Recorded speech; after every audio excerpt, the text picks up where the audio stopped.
Shalom, nous allons lire le daf Lamed He dans ma sechet. Maintenant, reprenons en haut du daf à la Gemara. Maï Parva, pourquoi l'endroit qui se situe au-dessus du mikvé et là où le Kohen Gadol se changeait, prend l'appel Parva. Maï Parva, Marav Yosef, Parva Amgusha.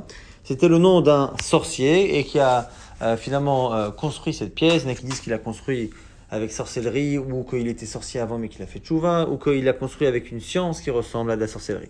Perso Sadin Shel Bout, on a dit qu'on dressait un drap en lin, pourquoi? Mais Shina Shel Bout, pourquoi en lin? Maravkana Kedeshi Akir, Shavodatayom, Bivik des Bout, pour qu'il réalise que la avoda du jour se fait essentiellement celle de Kippour en habit en lin et non en or. Ça, on avait vu dans la Mishnah que le matin on avait plusieurs avis sur la valeur des habits. Est-ce qu'au début c'était 12 manées et moins l'après-midi, ou est-ce que c'était 18 le matin et 12 l'après-midi? Et à la fin on avait arrivé au compte de 30. Pourquoi le Tana Chachamim qui vient nous dire que le matin c'est 18 et l'après-midi c'est 12, pourquoi à la fin le Tana s'est senti obligé de nous dire qu'à la fin ça c'est 30? C'est très bien que 18 et 12 ça fait 30. Pour nous dire qu'on n'a pas le droit de faire moins de 30. Par contre, mais par contre, si on a changé un peu les valeurs de ces deux vêtements, tant qu'on arrive au minimum de 30 dans la valeur cumulée des deux, eh bien ça fonctionne. C'est pour ça qu'on a donné la valeur 30 pour savoir qu'elle a une logique et qu'elle a une importance à l'achik en elle-même. Kula alma miya de shachar adifé, menalan l'agma dit, ce qui ressort en tout cas des deux avis de la Mishnah, c'est que l'habit du matin valait plus que l'habit de l'après-midi. Et donc l'agma pose la question, d'où on sait cela? Amaravuna, Bere de Rav Ila. Et le fils de Rav Ila nous dit à Markra, c'est un verset qui parle de la avoda du matin, c'est marqué Ketonet Bad Kodesh, il portera un habit en lin. Mirnese Bad, des pantalons en lin. Après Avnet Bad, Mitznefet Bad, c'est marqué à plusieurs reprises, Bad à 4 reprises, Moufrar Babad, pour nous dire qu'il faut que ce soit vraiment un lin de toute première catégorie, de votre premier choix, et c'est pour ça qu'on a répété plusieurs fois, donc on sait que le matin ça doit valoir plus que l'après-midi. L'agma objecte, Métivé, c'est marqué justement dans la Torah, Vedavshu begadim acherim, velo kachu et ha'am bevigdehem. Cette braïta reprend un verset dans Yecheskel qui parle des Kohanim Gedolim, c'est marqué Vaya bevoa meshare et chatzar apenimit, lorsque les Kohanim Gedolim iront dans le chatzar apenimit, bigde bishtim, ils bashou, ils mettront des habits en lin, et c'est marqué Vedavshu begadim acherim. Après être sortis, ils porteront de nouveaux habits, velo kachu et ha'am bevigdehem, ils ne pourront pas sanctifier le peuple avec leurs vêtements, et donc c'est les begadim acherim, c'est une allusion aux habits qu'ils mettront plus tard dans la journée. Maïla avacherim chashuim mehem. L'agma comprend de cette braïta que les habits acherim sont des habits qui devraient normalement avoir plus de valeur que les premiers. Et donc cette braïta aurait l'air de contredire notre Mishnah qui, elle, dit que les habits du matin étaient plus importants que les habits que le Kohen portait l'après-midi. L'agmara corrige et dit pas du tout. Lo acherim pechotim mehem. On peut très bien dire que dans cette braïta également, quand on a dit que l'après-midi on mettait des habits autres, eh bien autres, ça veut dire des habits qui ont moins de valeur. Taner Ravuna Bar Yehuda qui enseigne, va me rien qui dit que c'est Rav Shmuel Bar Yehuda. Achar Shekalta Avodat Tzibour. Après que le Kohen Gadol ait fait l'avoda du Tzibour, Kohen Shastalo Imo Ketoned, le Kohen Gadol dont la mère lui a préparé un habit, donc une ketonette, une tunique, eh bien il peut la porter. Ve'ovedba Avodat Yachid. Et il peut faire ici ce qu'on appelle Avodat Yachid, la avoda du Yachid. Alors étonnamment, ici dans la Gemara on appelle la avoda personnelle, le fait d'aller rechercher la marta, la pelle dans laquelle il y avait les gechalim qui étaient dans le Kodesh HaKodashim, on appelle ça avodat yachid, ou bilvat shim serenna la tzibour, à une seule condition, c'est que la tenue que sa mère lui a donnée soit complètement donnée au tzibour, puisque normalement c'est quand même une avoda qui est en rapport avec le tzibour, et donc il ne peut pas servir avec un habit qui lui est personnel, donc il faut qu'il le donne au tzibour pour pouvoir l'utiliser. Alors, Gmadi Pshita, c'est évident à chaque fois qu'on a un habit qui est donné au Kohen Gadol, il faut absolument qu'il le donne au Tzibour. Pshita, la Gemara dit, Maoud et Tema, qu'est-ce que tu aurais pu penser? Nichouch, Shemalo Imserena, Yafe, Kamash Malan. Tu aurais pu penser qu'on ne l'autorise pas à le porter, de peur que dans sa tête, il n'ait pas complètement l'intention de le donner au Tzibour, et donc que ce soit le sien, et donc qu'il ne soit pas capable de faire la avoda. Amroala val Rabbi Shmael ben Pavi. On raconte sur Rabbi Shmael ben Pavi qui était Kohen Gadol, Sha'asalo Imo Ketonet Shel Mea Mané, que sa mère lui a fait une ketonet qui valait 100 manées. Velovsha ve'ovedba. Avodat Yachid, et il a fait donc ce qu'on appelait ici l'Avodat Yachid, ou Sarah la Tzibour, mais avant cela, il avait effectivement transmis au Tzibour. Amro, ala val Rabbi Lazar ben Charsom, she'asta lo imo ketonet bishne ribo. La mère de Rabbi Lazar ben Charsom lui a fait une ketonet bad, qui elle, valait 20 000 manées. Donc là, c'était des sommes astronomique. Et du coup, Velo yinichu echav kohanim lelovsham mifnei sheni'a ke'arom. Et en plus, pour une autre raison, les frères Kohanim n'ont pas accepté parce qu'avec cet habit, il semblait qu'il était nu. On voyait sa peau au travers du vêtement parce que c'était un lin qui était particulièrement fin. Alors la Gemara dit, attends, c'est un problème. Au mimit rasé, comment est-ce possible que l'on voit vraiment en transparence complètement son corps en dessous? Veha marma, il y a une braïta qui dit que chutan kaful shisha, que les bigdei keuna étaient faits avec des fils qui étaient doublés à 6 reprises.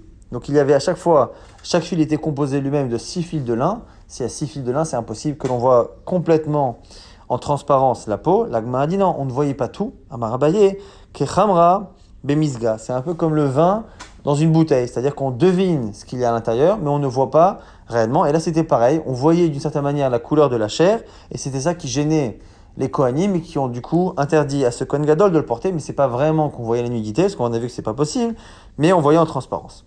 Tanu Rabbanan, la Gemara nous rapporte maintenant une braïta. Ani ve'ashir ve'racha ba'in ladin. À la fin d'une vie, le pauvre, le riche et le racha, celui qui a fauté et qui a laissé ses pulsions dominer son existence, viendront être jugés par Dieu. On lui dira, Mipnema lo asakta batora. On lui demandera pourquoi tu n'as pas étudié la Torah. De là, encore une fois, ceux qui disent que une des premières questions, ou la première question que l'on pose, c'est par rapport à la Torah. Imomer anihu. Aniaïti vetarud bimzonotai, s'il dit qu'il était pauvre et que du coup il était préoccupé par le fait de rechercher de quoi manger, on lui dira Klum aniaïta yotem Hillel. Tu n'as pas pu être plus pauvre que Hillel qui lui a étudié la Torah. Pourquoi? On racontait sur Hillel Azaken,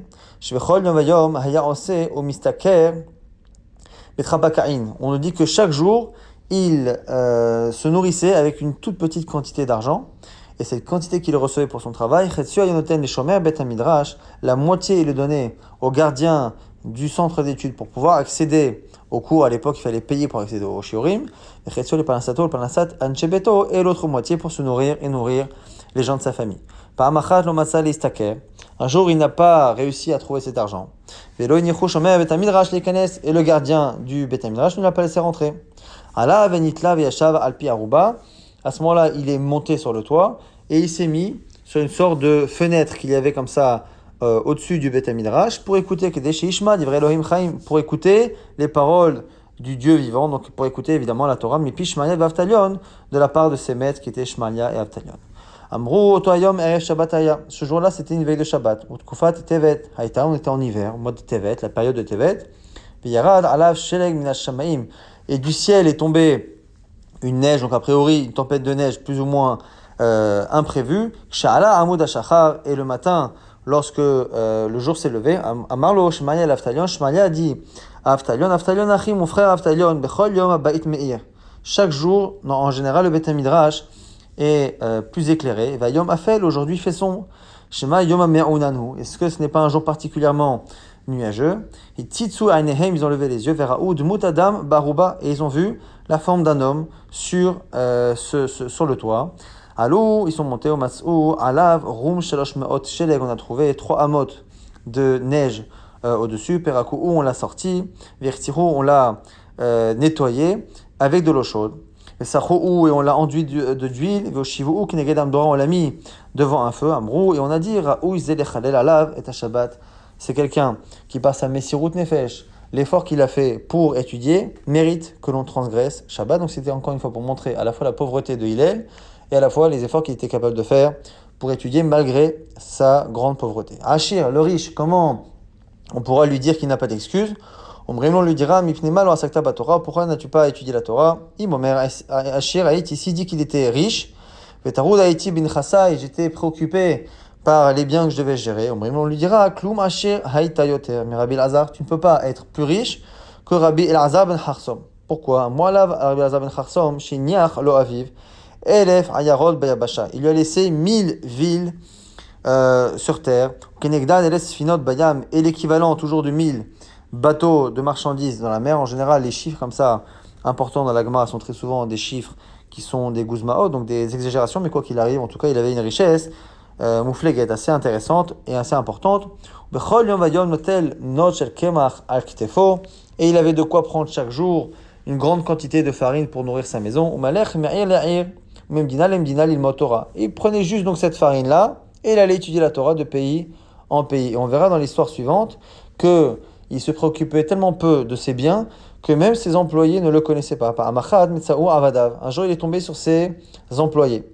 Et ils lui ont demandé de travailler pour servir le chef de la ville, sans savoir évidemment qu'ils avaient affaire à leur patron. Amalem leur a dit, je vous demande, laissez-moi aller étudier la Torah.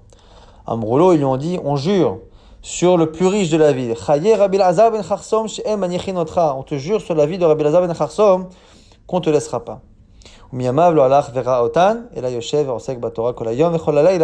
Et donc on voit cette histoire que de toute sa vie, il n'a jamais été voir son travail, il a laissé les choses se faire parce qu'il était concentré à étudier la Torah jour et nuit. Le rachat maintenant, celui qui a laissé sa vie être géré par ses pulsions, on lui dira, on va dire, pourquoi tu n'as pas étudié la Torah? Imomer, si il dit Haïti, j'étais trop beau, mais ta route Beitri, et du coup j'étais préoccupé par des pulsions, des désirs et des possibilités de fauter que la plupart des gens n'ont pas, comme on a expliqué pour le riche et le pauvre, la même chose pour celui qui a d'immenses possibilités de fauter. On lui dira Klumna Haïta, mais Yosef, tu n'as pas pu être plus beau et plus enclin à fauter que Yosef de par sa beauté. Amroala va Yosef Hatzadik, on raconte sur Yosef Hatzadik que Becholiom Vayam Maïta Eshet Potiphar. Meshad Dalto, nous dans la Torah, on a parlé d'un seul épisode où la femme de Potiphar a harcelé Yosef, mais le Midrash nous explique que chaque jour, elle essayait de le faire fauter bidvarim avec des paroles. Begadim shelavsha lo beshacharit, lo lavshalo arvit, elle n'a jamais porté le même vêtement le soir qu'elle a porté le matin. Begadim shelavsha arvit, ce qu'elle a porté du coup le soir, lo lavshalo shacharit, elle ne le portait pas le lendemain matin. Amralo lui a dit, Ishamali, écoute-moi, obéis-moi. Amrala lui a dit, non, lave. Amralo lui dit, Areni, chovashtecha, bevet asurim, je vais t'emprisonner. Alors il lui a répondu, Amala, Hachem, matir asurim, comme c'est marqué dans Télim, Hachem, libère les prisonniers. Areni, kofefet, komatra, je vais te rabaisser, te faire souffrir. Il a dit, Hachem, zokef, kifufim, Hachem, il relève ceux qui sont rabaissés. Hachem, pokeh, achevrim, Hachem aussi, il ouvre les yeux des aveugles. Selon le Midrash, le commentaire, elle aurait aussi menacé de l'aveugler. T'inquiète pas, Hachem, il guérit les aveugles. Natnalo, elef. Kikare kesef, lishmo aleha, lishkavesla liot ima. Elle lui a donné 1000 kikarim d'argent pour qu'il l'écoute et que justement, lishkavesla liot ima, comme c'est marqué dans la Torah, pour dormir et être avec elle. Veloratsa lishmoel, il n'a pas voulu. Lishkavesla, c'est bon, la mazé, elle voulait de lui dans ce monde-ci. Liot ima, elle voulait être avec lui, ce qui s'ajoute à une présence dans ce monde-ci, c'est-à-dire le fait d'être avec lui dans le monde d'après. Nimtsa, Hillel Mechayev Ta'anim, conclusion de cette histoire et de cette braïta.